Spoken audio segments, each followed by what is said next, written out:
국민의당 제보 조작 사건의 피의자 이유미 씨가 연일 강도 높은 조사를 받고 있습니다. 검찰은 이르면 내일 이준서 전 최고위원을 소환할 예정이고 국민의당 수뇌부 조사까지 염두에 둔 것으로 전해졌습니다. 취재기자 연결해서 알아보겠습니다. 조은지 기자.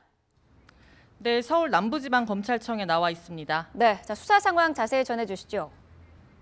네, 이유미 씨는 주말인 오늘도 소환됩니다. 구속 이후 첫 조사였던 어제 11시간 고강도 조사를 받고 새벽 0시 30분쯤 나왔습니다. 오늘도 오후 2시 조사를 시작합니다. 이 씨는 성실하게 답변하고 있고 특히 진술 이후 조서를 살피는데 많은 시간을 할애하는 것으로 전해졌습니다. 검찰은 이 씨의 범행 동기와 경위 또 당과의 공모 여부 등 다방면으로 수사하고 있습니다. 오늘은 이 씨 외에 다른 소환 일정은 없습니다. 검찰은 오늘까지는 압수수색을 통해 확보한 증거물들, 그러니까 휴대전화와 컴퓨터 하드디스크 분석에 주력한다는 계획입니다.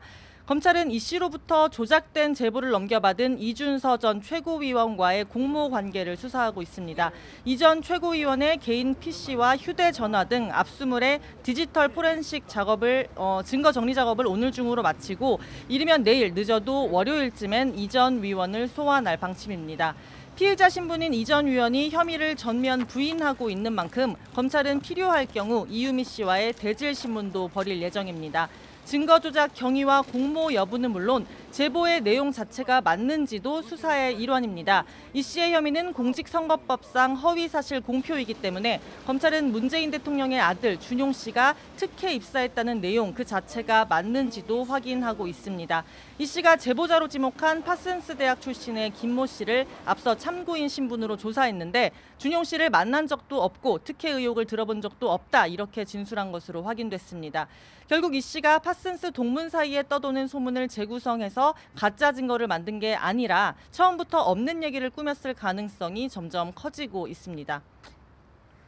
네, 이준서 전 최고위원을 시작으로 국민의당 윗선의 소환도 불가피하다 이런 전망이 나오고 있는데요. 검찰이 이에 대해서 수사 계획을 세웠습니까? 검찰의 입장은 수사 내내 한결같습니다. 실체적 진실 규명을 위해서라면 누구든지 언제든 불러 조사하겠다 이런 방침입니다.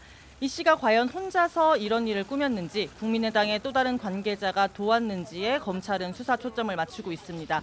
일단 어제 국민의당은 자체 진상조사에서 이유미 씨가 검찰 소환 전 안철수 전 대표에게 도와달라 이런 구명 메시지를 보냈다는 사실이 드러났습니다. 검찰은 이 씨의 휴대전화 분석 내용을 살피며 이 씨가 안 전 대표뿐 아니라 당 지도부에 전방위로 메시지를 보낸 것은 아닌지 분석하는 것으로 전해졌습니다.